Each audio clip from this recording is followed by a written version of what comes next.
You're watching Meet the Movie Press, and coming up, we're going to be talking about Steven Spielberg joining the DC Universe. Kathy Ann directing Birds of Prey, a whole bunch more, including another Triple X sequel. Stay tuned. Welcome to Popcorn Talk, featuring movie discussion, news, and interviews. Popcorn Talk, we talk movies. And now, here's Popcorn Talk's Meet the Movie Press. Woo! Look at these lights I flashing. do love I these feel like I'm in lights. a rave. I feel like I'm about to have a seizure. I left my pacifier at home. Did you? That's what you call it now. Good one. Yeah, thanks, mate. How are you? I'm good. I'm hanging in there. You're watching Me the Movie Press, and I'm Jeff Snider, editor-in-chief of... Whoa, wait a second. Whoa. Yeah. Bit of a change. Looking for work. You can find me on Twitter at @TheInSnider, though. All change. Yeah, you can. Jeff. With me as always. Is Simon Thompson. At Showbiz Simon on Instagram and Twitter. Yeah, very sorry to hear about the change in... Well, you don't have a job. No. There is no change. Change in substance. The change is that you've been home a lot this week. I sure have. Yeah. I got some things brewing, some exciting stuff on the horizon. Is that going to come out while we're on air? Maybe. You never know. You never know when an email could land with an offer. That's true. Arby's are recruiting. Yeah, no, it was obviously sad what happened earlier in the week, but really no hard feelings. You know, I read one article that just completely mischaracterized my feelings and the entire situation. I was delighted to have had this opportunity. I can't believe somebody took a chance on me and put me in charge of running a site. Neither can I. But I got a lot of great messages, this week. People seem to really be enjoying what we were doing over there. Thank you to my entire team. Hopefully we can work together again. And so, we had a good 15-month run. You did. You did a great job. You did a lot of really good things there. And you hired some really good people. So yeah, exactly. And they are all looking for work as well. So if you guys are hiring out there and maybe can't afford me or just don't want me, there's a lot of good tracking board team members. I think it's more of the second one. Probably. I'm just kidding. You'll work for minimum wage. I'll work for you, Simon. Thank you. Really? Do you know what? I would hire you. Thank you. Yeah. A sex slave? That would be half the job. Only half. Right. 49%. Exactly. It's that and the rest is dry cleaning. Not with me. Okay. Anyway, so it's Friday. Move on. A lot of other stuff to talk about. Okay. There's been a lot of really good news this week. I've been paying attention. I haven't, I've only been out of the game 5 days. Haven't been too busy? Yeah. Oh, too soon. Yeah. Awkward. I'm just saying. It's only been 5 days. I'm just saying I spent the last 79 hours on the internet. Some of it with my pants around my ankles. I think we should start with the big dog, Steven Spielberg. Stevie S, as they call him. They don't call him that at all. So everyone was flipping out this week. He's gonna produce to potentially direct this movie BlackHawk. Yeah. And everybody was freaking out because it was like Steven Spielberg is doing a superhero movie just because it's from based on a DC comic. These guys are not. It's not about superheroes. Are you aware of that? I am now. I did a Google. Yeah, it's was a Bing to be It's about like awesome pilots. It's basically Top Gun. Oh, right? Isn't it? Heroes come in all shapes and sizes, my friend. I think that Spielberg may have seen Dunkirk, may have really liked I have the same thoughts. Yeah, it's the same fucking thing. It's like this is the Tom Hardy stuff in Dunkirk that will be blown up into a feature. To be honest with you, I'm pretty interested. I know over the last couple of years, a lot of people have gone, you'd never find Spielberg doing a superhero movie. But I'm like, if you find the right kind of superhero, I think with the right story, I think Steven Spielberg would be interested. And it appears that this is the one. He's going to produce at the moment. There's a possibility that he might direct. That'd be quite good fun. And I think, to be honest with you, he's done a lot of movies over the last couple of years that have been, I say worthy, and I don't mean that in a negative way, but they've had messages. They haven't just been about entertainment. Ready Player One, certainly for me, I know not everybody liked that movie, but I personally really enjoyed it, shows that he can still deliver that crowd-pleasing box office hit. That really gives people that classic kind of Spielberg content, and I think this is a really good idea. I think it's really good of Warner to cash in on that. They've obviously been talking about this for quite a while. I think it was kind of inevitable, and this is the kind I would rather see Spielberg do this kind of superhero movie than take on something like, say, a Flash or something like that. I would really like. I'm excited about this. I don't think there's a chance in hell he directs this movie. Do you really not think so? Yeah, I think there's like 18 million other things that Spielberg loves to announce. He's notorious for this. He also has another of that's easy for you to say. A number of other projects, right, that already definitely have higher priority than this. This is probably about a 30% chance of him directing. It depends on how 30%, much. Yeah, sure. But I'd like to see it if that 30%. It seems like the next movies are going to be Indy 5 and West Side Story. Yeah, which is going to keep him busy for the next 3 to 4 years. Yeah, although he at his pace, who knows? True. But yeah. I don't know. It just doesn't excite me. Dueling Planes movie. We've seen those before. Red Tails. Which is his friend George Lucas did, right? Yeah. He produced that. Yeah. I think so. I believe so. Yeah. I don't know. This just doesn't do it for me. I'm not a big Top Gun guy either. Really? And that's definitely the vibe that I'm getting off this. It's definitely not. It may be a comic book movie, but it's not a superhero movie. So yeah, update your articles. Yeah. No, I think that's fair. That's fair. I like Top Gun. Why don't you like Top Gun? I don't know. Top Gun's overrated. Top Gun's not that good a movie. It's just become a big movie because of Tom Cruise. I don't know. Like I saw it. I saw it the other summer. Maybe not last summer, but the summer before that. I went outside. I took a date there. It was like an outdoor screening. Nice. I couldn't get into it. It's just not that interesting. Okay. That's right. I'm slagging Top Gun. No, it's totally fine. I'm just quite surprised because I don't think I've ever met someone who doesn't like Top Gun. Amazing. Yeah, sorry. Probably my wife, to be honest with you. I don't know if you've seen it, but she might not enjoy that. What do you want to hop to next? Okay, let's talk about some news that broke this morning. Taron Egerton going to play Elton John in Rocket Man. Did not break this morning or this week. That is so old, that news. Well, it's come back again this morning, and I saw it because there was a lot of talk. Because it got picked up. Okay. Yeah. He's not the first person, obviously, to be attached to that role. Obviously, Justin Timberlake was attached to it for quite a while. Justin Timberlake? What? Justin Timberlake, a long time ago. It was a long time ago. God, I mean, this was about 2010, 2011 when Justin Timberlake was originally... Because Justin Timberlake played Elton... It came out of the fact that Elton John in the... Justin Timberlake played Elton John in a pop video. And at the time, everyone was like, if anybody makes a biopic of Elton John... Justin Timberlake would be perfect for it. And that when Justin Timberlake was doing he was starring physically in quite a few movies, Rally in Time and stuff like that. And so basically people were like, okay, well, that would happen. Project kind of passed around a bit. A lot of other people have been attached to it over the years. Obviously now Taron is doing it. Here's the truth. A Welshman. Here's the truth. Okay. Justin Timberlake was never attached to play Elton John. Oh, okay. Elton John said he wanted Justin Timberlake to play him in a biopic. But that was never the case. I would like Justin Timberlake to play me in a biopic. I would like Justin Timberlake to play me too. Justin, call us. Sean Fanning shouldn't be the only one. If we did a movie version of Meet the Movie Press, who would play us? Who would play us? Well, you're obvious. Simon Pegg. Statham. Oh yeah, I'll take that. Yeah. All right. Jason away. Jason Statham. Like, wait, what is more like ridiculous? Like Jason Statham fights a shark, or Jason Statham plays a movie blogger? I don't know. Well, I don't know. One of them's a real job. Shark fighter. Exactly. I don't know who would play me. I'm going for Paul Rudd. Paul Rudd and Jason Statham. Let's get them in a movie together. It's funny because the amount of times I've looked at you and thought, oh, you're nothing like Paul Rudd. It's quite amazing. And we never see you in the same room at the same time. Tom Hardy was going to play Elton John. Now it's Taron Egerton. They went younger with it, which I think makes sense for what they're trying to do here. Apparently, Taron is going sing his own songs. Yeah. Well, he can sing. Apparently so. They say he's quite good.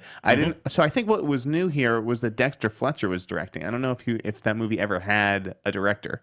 And now it's Dexter Fletcher who's coming off the Queen movie. Obviously, yeah. So that kind of indicates that which is about the band's Queen, not about Queen Elizabeth. Right. Yeah. And obviously they go way back. Those guys, Lock, Stock, Layer Cake, etc. Yeah, they do. Oh yeah, I do like Dexter. I do like Dexter Fletcher. Very good. Yeah. So I love Elton John. Yeah. I love everything about him. I love his music. I love his Oscar party. I love what he stands for. Yeah. So I am really hoping that project comes together because it has been years in development. Well, the Queen one, or as I call it, the Yas Queen one, I don't know why I do that. Neither do I. That for a long time. I remember, again, like around 2010, talking to Graham King, the producer, about that movie, and that was even Drop alert. That was even before. I mean, God, what was it? I think it was Hugo that I did the junket for, and I spoke to Graham about, and that was when it had been already a thing for a while, but having dinner with Graham. It's such a Graham when we were in sitting his there. kitchen peeling potatoes. It was in the Sanderson Hotel in London. I can't remember where it was. But yeah, we basically had this conversation, and that was the fact that we knew there was going to be a movie, and nobody kind of knew what was going to happen. And that was like a long time ago. So a lot of these biopics do take a while to actually happen. Wow. So, all right.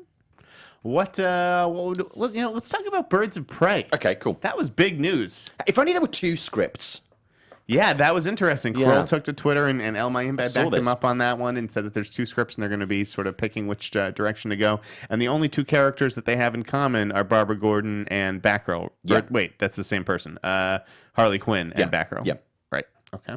And so that was written by Christina Hodson, and she must have done such a good job. Then that is why she got hired to do Batgirl. But if she did do such a good job, why are there 2 scripts? I can't answer that. And who wrote the other one? Do we know? Questionable. I don't know the answer to either of those questions. Anyways, Kathy Yan. Yeah. I hope I'm pronouncing that. I don't know if it's Yan or Yan. But Kathy Yan going to be directing Birds of Prey. This is coming off of her Sundance movie Dead Pigs, which I did not see at the haven't festival. seen that either. But I heard really good things. And this was a foreign language film. And I remember I was in the press tent at Sundance, and I heard, it was a conversation I was eavesdropping on between a De Bonaventura executive and a Chernin executive. And they were talking about Dead Pigs and how it was like the most commercial movie at the festival that they'd seen, even though it was foreign language. That's which really is, interesting. Very rare. Yeah. So I think that she really, struck a nerve with certain, industry people. And I think, she made she took a lot of meetings after Sundance, and I'm just thrilled to see Warner Brothers taking a shot on her. She is the kind of unproven director where men get those jobs and they make these leaps from these super tiny indies that you've never heard of. Yeah. Almost like John Watts did with Spider-Man. Women very Great example. rarely does that Great happen example. with women. Yeah. And so it's great to see Warner Brothers doing that. She's the 3rd director now in the WB universe after Patty and Ava DuVernay. Yep.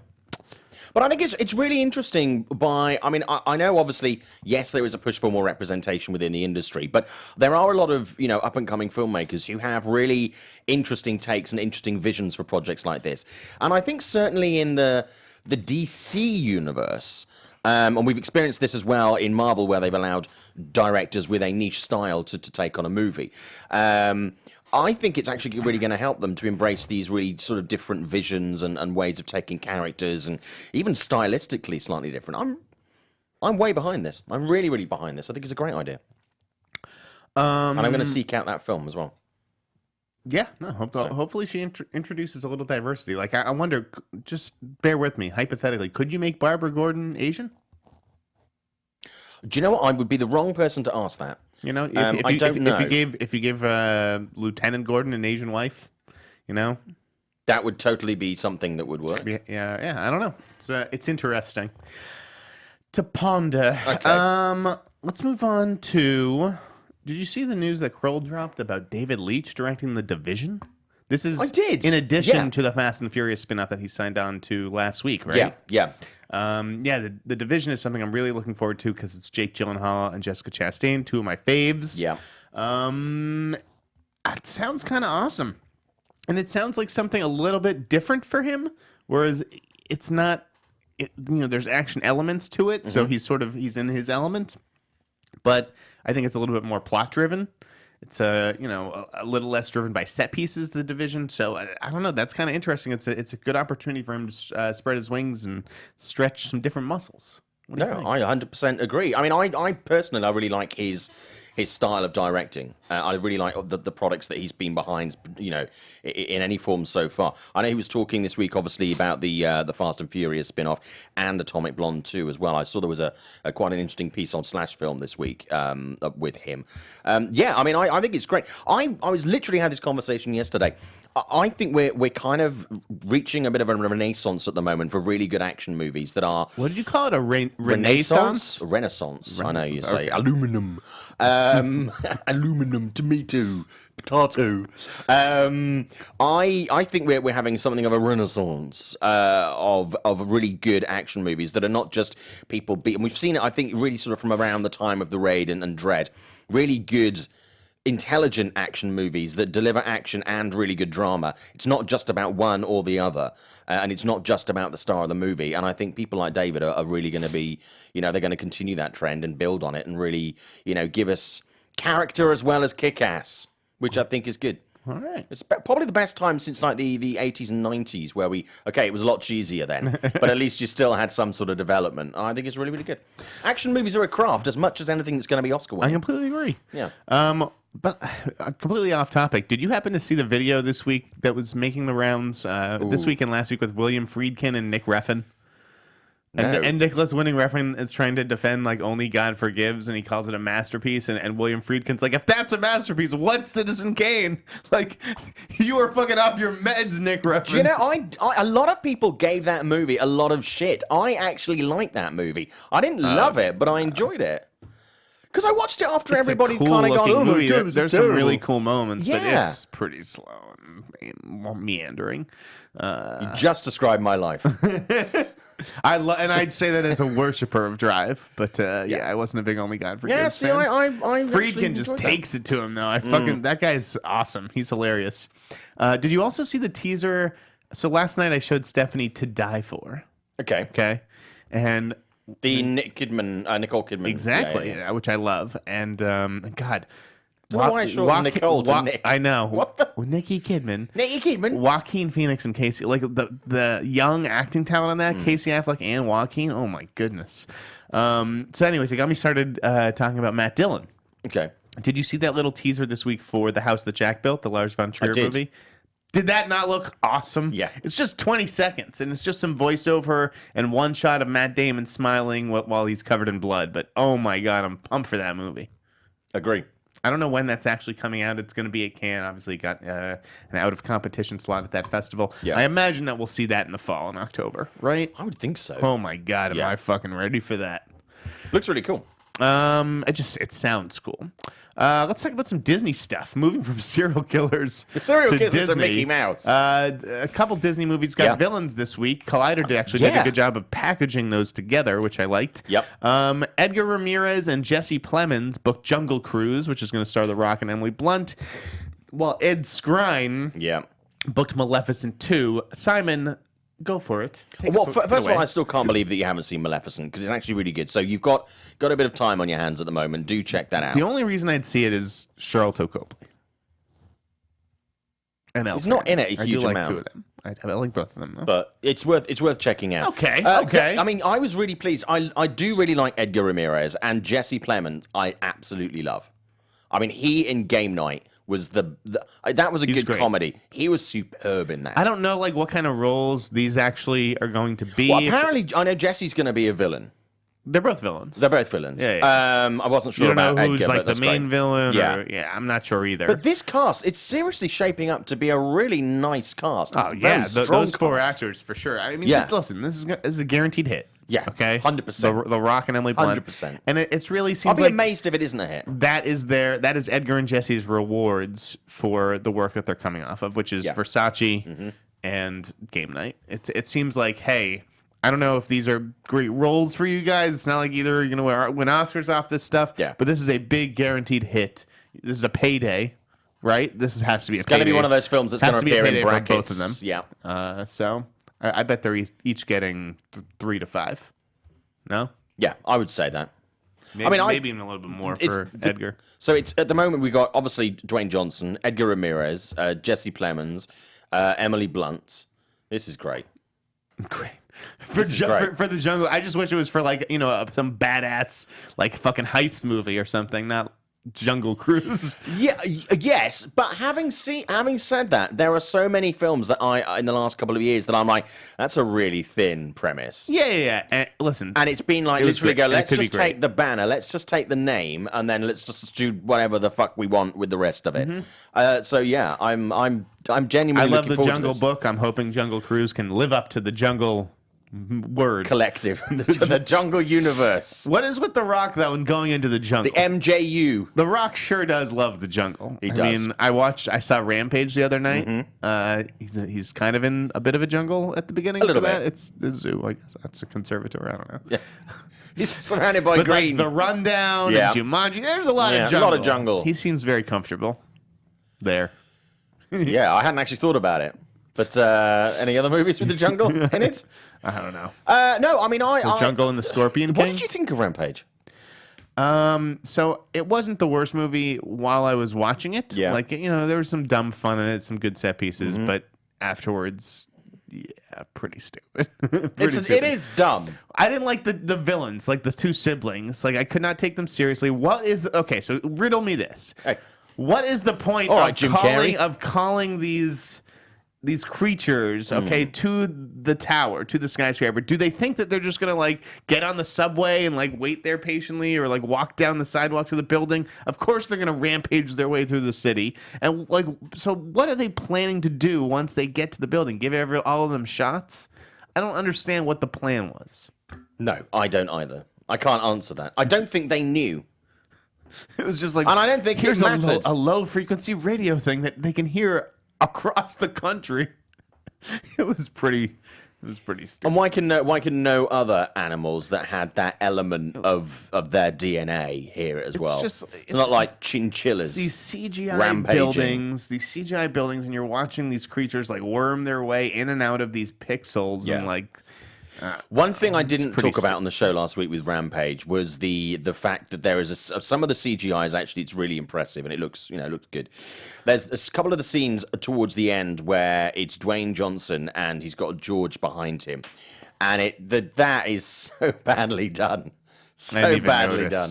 It is just like, that doesn't even look like he's behind you. You can clearly tell that The Rock was here, and then they added all the other shit in behind him. I was like, come on, guys. Who gave the final pass on that one? But it was dumb. Naomi Harris was a little dumb. bland, That could have been anybody. There was no role there. Yeah. I guess Jeffrey Dean Morgan was okay. He was Negan. Negan's day off. I don't Negan exactly. light. Yeah. So it's whatever. It was a It was pretty nugget. much exactly what I thought a Rampage movie was going to be, which is, there's no way I'm paying to see this movie unless you're unemployed and you haven't left the house in 2 days and you're bored out of your fucking mind. But I was really impressed by, I mean, The Rock is we always talk about him as like the hardest working man in showbiz.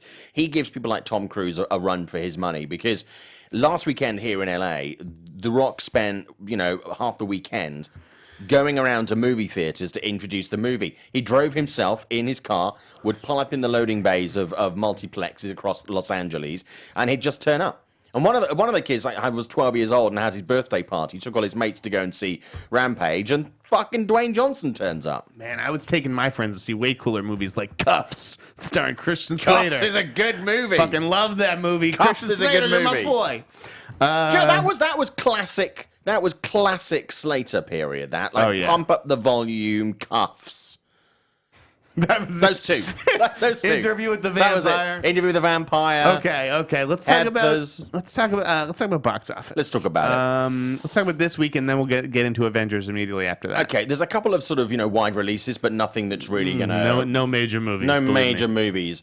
Okay, so the biggest one is probably going to be I Feel Pretty. It's the new You are pretty. Amy Schumer. Thank you. You're not offensively ugly. That went well. Yeah, so you're fine. If I was a lady, I'd probably find you attractive. I'm not saying you're unattractive. Let's go to Soul Cycle Okay. after this. I Feel Pretty, previews last night of 1 million, and it's looking like a weekend of 15 million.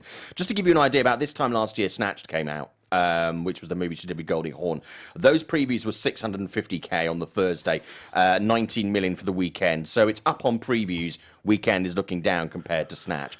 One thing I have to say, there was an article on my dear friends at the Hollywood Reporter did, and it was like, I feel pretty tracking below Trainwreck and below Snatched.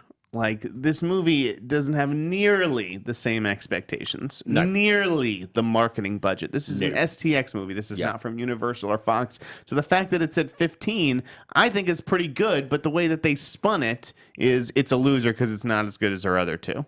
That's bullshit. No, Sorry. I agree with you. I mean, I don't think this movie is going to be could be considered a loser unless the box office obviously fails dramatically.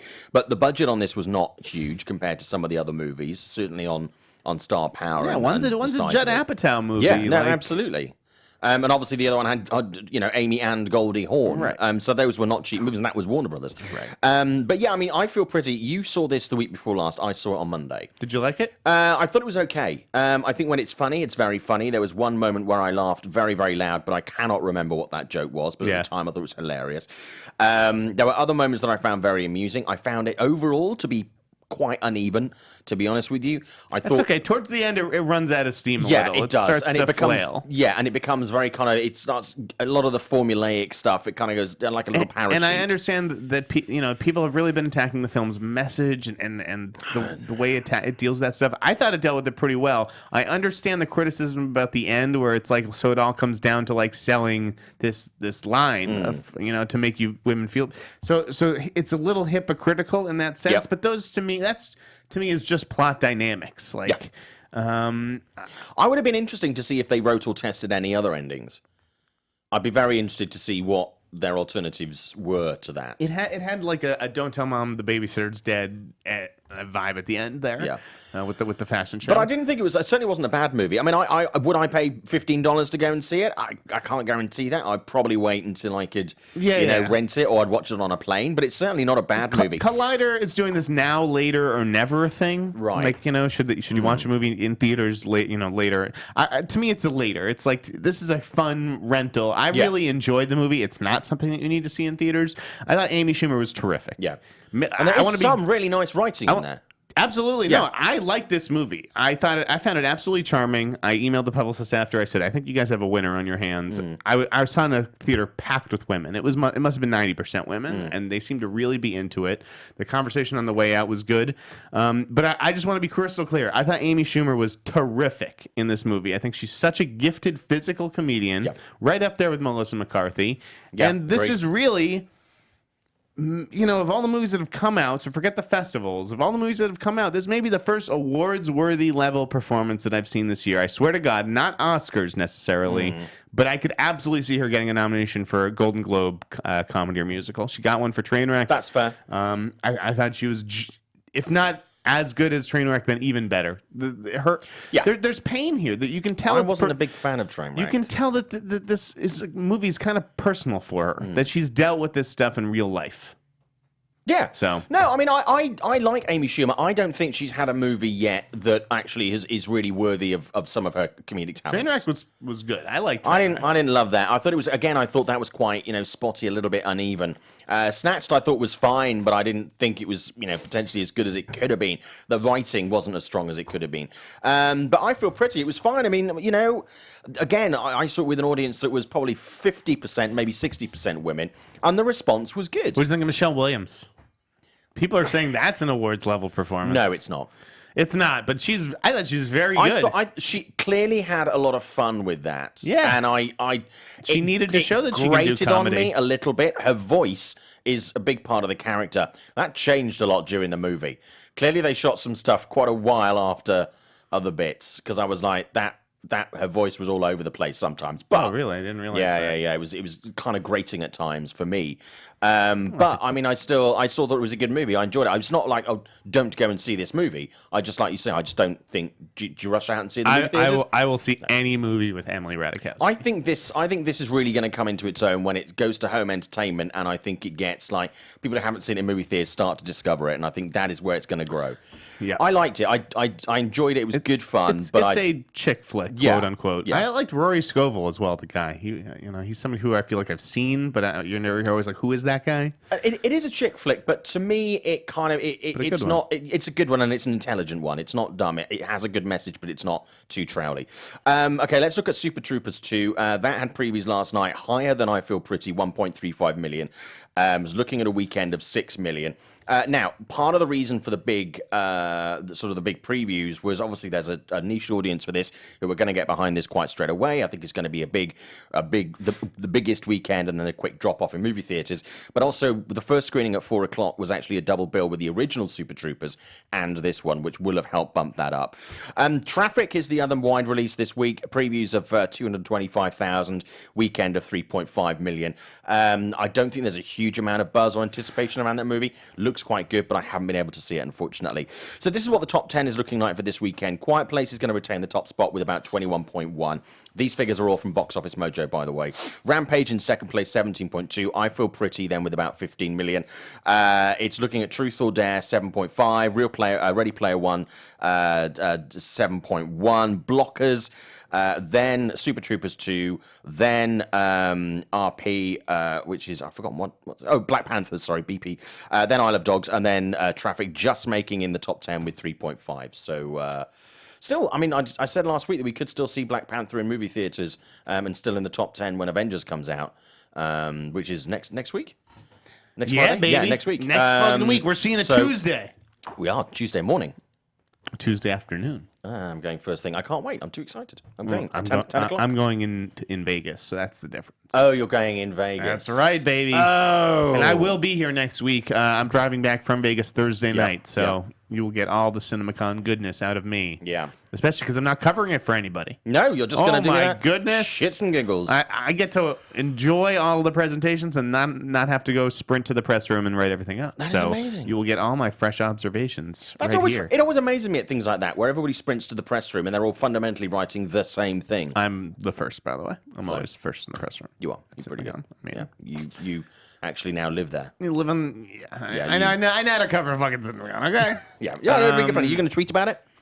Yeah, CinemaCon? I'll be tweeting the shit out of CinemaCon from the pool. Just to remind people, though, that obviously you are currently looking for fresh outlets. Yeah, you are currently looking for fresh outlets. Exactly. People have said maybe that we could do AfterBuzz and Popcorn Talk full time, assuming that Screen Junkies or Collider don't want you. I could sit here all day and just talk for 8 hours a day. Yeah, we wouldn't make any money though. We love doing this, but we don't earn a penny for this. We do this because we love doing it. Out of the goodness of our hearts. Out of the goodness of our hearts. And because Simon loves coming into chat rooms at I also 9 have in the morning. nowhere else to go on a Friday morning. I have literally nowhere else. No, I'm kidding. I just figured there's one day a week I should wake up before 11 a.m. No, we would obviously love, and someone actually very nicely tweeted this week, and to Roth and said that it'd be great to have me on Screen Junkies, and I'd really love to do that. Collider as well. I've been Collider, trying to get on more than movie happily fights for ages, bro. Yeah, absolutely. But no, when we do this purely out of love of our hearts. So if we could do it all time and make money out of it, we would absolutely do that. But unfortunately, that's not feasible. All right, let's talk about other shit. Yeah, Avengers. Yes! Do people really think it's gonna have the biggest opening ever? People do. Beating Star Wars? I don't know about that. I don't think that is. I'm not entirely convinced. It's going to be huge. I think we can safely say that it is going to be huge. I think it's going to be bigger than Black Panther. But I don't think there's going to be a huge amount in that.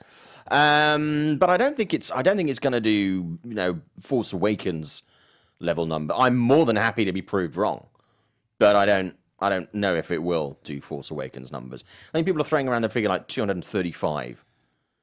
Oh, that sounds like a good number to me. Yeah. So, are people really saying that it's not going to be profitable? I haven't seen Sorry, I'm that. looking at this playlist thing. It's like the Wall Street Journal is reporting that Avengers is going to end up tied for the second most expensive production in Hollywood history with a budget of $300 million. Right. Just still well below the record budget, which is $378.5 for Pirates of the Caribbean on Stranger Tides. Is that with marketing included? I don't know how the movie could cost that otherwise. Early estimates put it between 200 and 250 million. Obviously, this is going to break $1 billion. I don't know. It's going to be profitable. $1 billion easy. It's going to be easily profitable. I don't understand. Yeah. I mean, here's what I'm understand these thinking things. are going to be sort of in the certainly the top two movies. I think going into sort of the end of the year. I know it's quite early to predict this. Black Panther and Avengers. I mean, do you think third out of the summer movies? What do you think the third one's going to be? I'm thinking it could be Jurassic World: Lost Kingdom in that third place for biggest movies of the year. Yes. Out of everything so far, I think the summer is that's gonna between be... Jurassic World and Avengers. Yeah. And then, sorry, what was the other one you said? The other one, Black Panther. I think that's going to be right. Black Panther and Avengers will go for that top spot. I think Incredibles 2 is going to be huge. Yeah. That could be in top 3, actually. I'm definitely seeing that easily top 5. That's going to be easily top fucking 5. gigantic. What else? I mean, I don't think Solo. I was at Disneyland yesterday. I think Solo might scrape top 5. I don't think it's going to be that huge. Do we have an Avatar movie coming out? Is that not this year? That's next year. They've been pushed back to 27.93. I can't keep track. Right, Aquaman comes out in December. I'll tell you what, though. I was at Disneyland yesterday. I took a day off and I went with my brother and his husband. Lovely. It was a very nice day, actually, and I needed that yesterday because I had some bad news in the morning, so that was a perfect timing to be in Disneyland. And the amount of kids that I saw who were actually in Incredibles outfits was the most that I've seen in Disneyland for quite a few years. So clearly that really younger end of the demographic are really on board with Incredibles this summer. So I think that is going to be the one that's going to see a lot of repeat viewings from families. And obviously when a family goes, you're looking at 2, 3, 4, 5 tickets. I think that is what's going to really help, aside from the fact that it does look really bloody good. So... All right. With Avengers, very briefly, a lot of talk. I've been avoiding spoiler stuff this week, but obviously there's a lot of talk of cameos that are going to appear in Avengers: Infinity War. I haven't read any of those, but is there anybody that you would like to see or you think could pop up in Infinity War? Oh, I'm not playing this game. Yeah, I don't. You don't want to play that game? No. Okay, cool. I don't care. We get who we get. Okay. Well, you're very easy to please. Sorry. Yeah. No, that's cool. F. Gary Gray directing Mask. Yes. What is Mask? I have no fucking idea. Did you not watch the cartoon in the 80s? What are you shitting me? No. What is it? Mobile something strike command? Mobile ass. You have no. No, it's not that. Yeah, I don't know what Mask stands for. I don't know what this movie is. I don't care. You? No, I do. I loved Mask, the cartoon. Are you happy with F. Gary Gray as a hire? Why not? Why not? F. Gary Gray should be doing less Fast and Furious style tentpole stuff, and he should be making more straight out of Compton's. I think that's fair, but I would really like to see. I really enjoyed Mask as a kid, and I hope they do something really, really good with it. But also this week, in other 80s cartoons being turned into movies. This one I may go see. Okay, I was big on this as a kid. I love the original.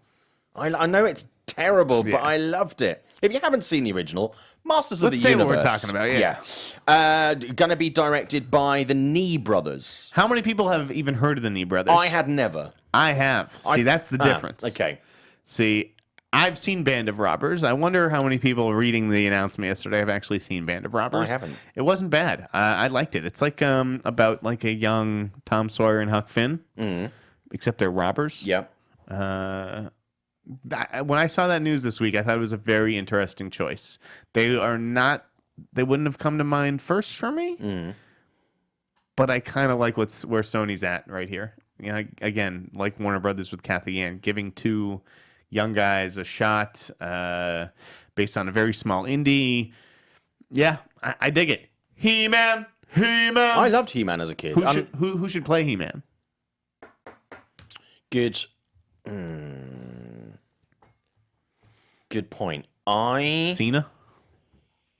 Yes, he'd be good.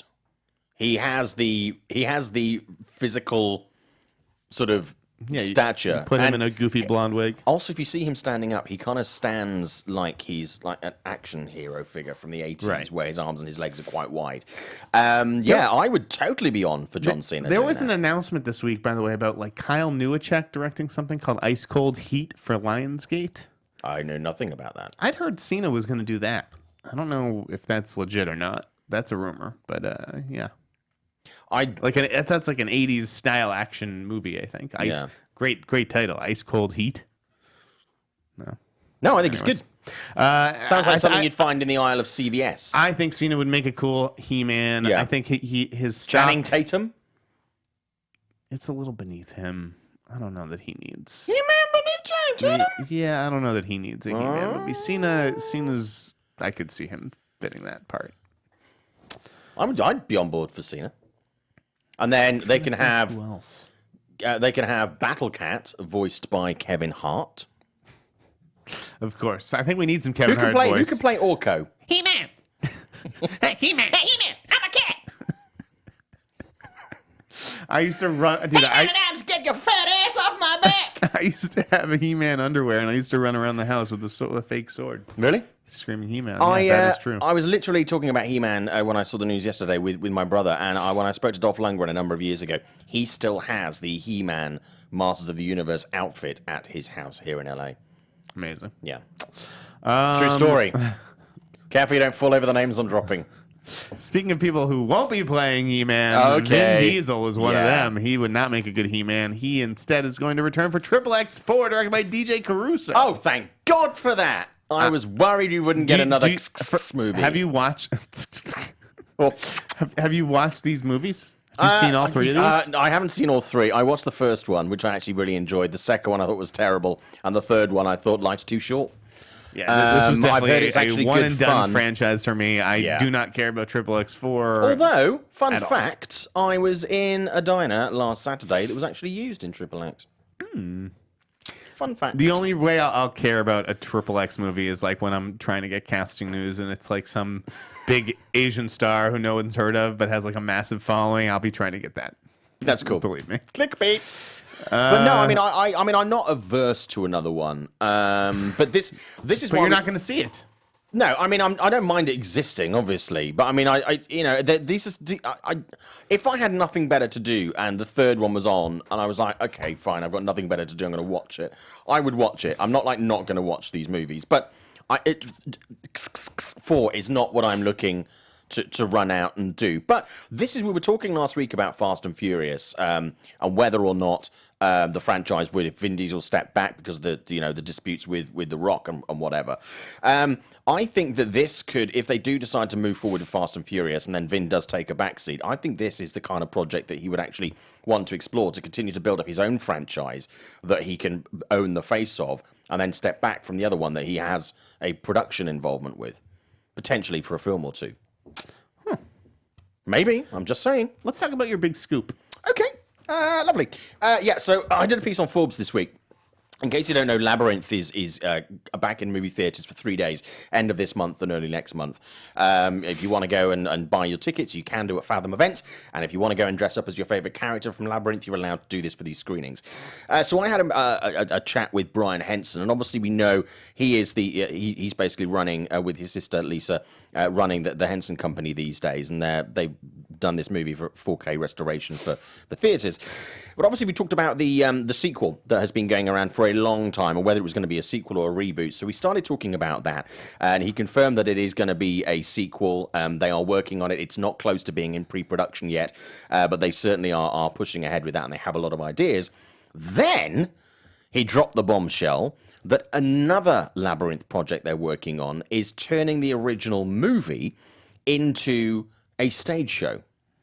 Either for Broadway or London's West End. Again, this is in the pipeline. We don't have a date for when this would actually happen. But it is going to be inspired by the original movie. Also in the interview with Forbes, he said that somewhere, in a vault somewhere, is the original demos and original passes on all the music that David did for the movie. David Bowie, come into the labyrinth. Cobble a bob. And basically, it'd be quite fun to see if there's anything that didn't make the movie that they might actually then use if they work with the Bowie estate and they then decide to include some of that in the show. But there are not a lot of movies. There are a lot of movies that get turned into musicals, and sometimes I'm like, that's a bit of a stretch. But Labyrinth, visually and musically, makes a massive sense. And again, that could be a really impressive production if you used sort of, the puppetry and physical sets and all this stuff. And if you integrate sort of all sorts of, VR kind of stuff. I think that would be really cool, wouldn't it? Yeah. Oh my God. Would you not? Are you not excited by a I Labyrinth don't go musical? see plays. And I'm not You cultured. should do. You should. I see like one play a year, and this year it was Hamilton, so I can't afford another play for 5 years. That is true. Those tickets are about $9 million. I've never each. seen The Lion King. I'm not seeing Labyrinth. Hakuna Matata, motherfucker. Is that in it? No, it's not. Hakuna Matata is in change it, it but up for not the with stage not with the version? Samuel L. Jackson version. I would see that though. You got to plug your But yeah, fucking so Broadway scoop. All right. That story got picked up everywhere. It was everywhere. a big story this week. And I've got some good Karate Kid stuff dropping in the next couple of days as well, because that is also going back into movie theaters next week for one night only to time They with won't even give it a weekend. with Cobra Kai. Cobra Kai. Cobra Kai. I'm fucking pumped for that. So I talked to Daniel LaRusso and Johnny. Sweep the leg. So that's coming up on Forbes in the next couple of days. Cool. Oh yeah. Stay tuned to Forbes. Can you tune to a website? I don't know. Carrie Ellis and Jake Busey joining the cast of Stranger Things. Carrie Ellis is going to be playing the mayor. Yep. I'm sure he's not corrupt at all. He doesn't look at all dodgy. I'm sure he's completely innocent and doesn't know about the strange things As going you on in the wish. sound. Yeah. The Gremlins movie is going to be a reboot. Who would have thought that they'd be rebooting Gremlins? I mean, I thought they'd bring back Zach Gilligan and fucking Galligan. And This Gremlins movie has been going around for so long. When these rumors started or the story started, I had hair. That's how long. Chris Columbus is has directing been this, going right? on. I mean, Yeah. Is he talking as a producer on? I think he's directing it. This is like. I know that a lot of the original guys are not involved. I believe there is obviously some sort of Spielberg involvement. I'm glad he finally put the Goonies stuff to rest. At least he was just like, guys, that's Goonies not going to happen. Never. You don't need another Goonies movie. Gremlins could certainly happen. I hope that they do puppets instead of CGI. Yada yada. Well, good luck to Chris Columbus. I didn't realize that he directed Mrs. Doubtfire as well as Home Alone and The Harry Potters. Michelle Williams joining Julianne Moore in After the Wedding. I never saw the original. I think that they gender flipped this one. I didn't see that. Fucking Lorne Michaels moved his company from Paramount. It had been at Paramount for like 30 years over to Universal. I don't know why he wasn't there to begin with, considering the NBC Universal of it all and SNL. So his first movie is going to be called Baby Nurse with Colin Jost and Leslie Jones. I don't know what that's about either. It sounds like a maybe Colin Jost plays some kind of young professional with a baby, and Leslie Jones has to like come take care of it, which is, I can see the humor in that. I think that they're great on SNL. I think that running gag where Leslie is in love with Colin, I find that very funny. I love Colin Jost. Weekend Update is my favorite part of SNL, usually. Yeah. Did you see the title of Spike Lee's movie? I didn't. Black. Oh, yeah. Yeah, we didn't talk about that last week, and I was kicking myself because I was ready to go on a fucking Because I rant. saw your tweets about the fact that there's the K's How and which ones are big and which ones are preposterous is small. this title? What? I mean, everyone who pronounces it, right, who says it, is going to say Black Klansman. I literally did that in a piece that I did for Who Reuters wants last to week. write out the KKK? Who wants to combine the words? Add a K in the middle of it. It's just like, what stupid marketing executive came up with this idea? Or was it Spike's idea? Why do they need to emphasize the KKK when Klansman is in the title? Yeah. It's not like that other that last word is K something else. It just seems so stupid. Got in the can. Yeah. Or can, as they're calling it. And I'm excited for it. I think it could be a return to form for him. I think it's going to be his biggest movie since Inside Man, which was like, 12 years ago or some shit like that. That was the first time I interviewed Spike Lee. Really? I love Spike Lee. Don't get me wrong. And even the movies that I don't see, like I understand where there's value, and I'm glad that he gets to make the movies that he wants to make. Old Boy was bad. This is his return. Old Boy was to really studio bad. filmmaking. Yeah, it's a great story, a really good cast that he has: Adam Driver, Topher Grace, John David Washington, who's Denzel's son, who's on Ballers. So I'm pumped for that one. I just think the title is really silly looking. Mindhunter got some directors this week. David Fincher doing the first and last one. He's going to be joined by Andrew Dominic for 2 episodes. Yep. So good on, with the fucking Jesse James movie. Sorry. And then Carl Franklin is going to be directing the rest, and that's very interesting. You know Okay. Carl Franklin's work?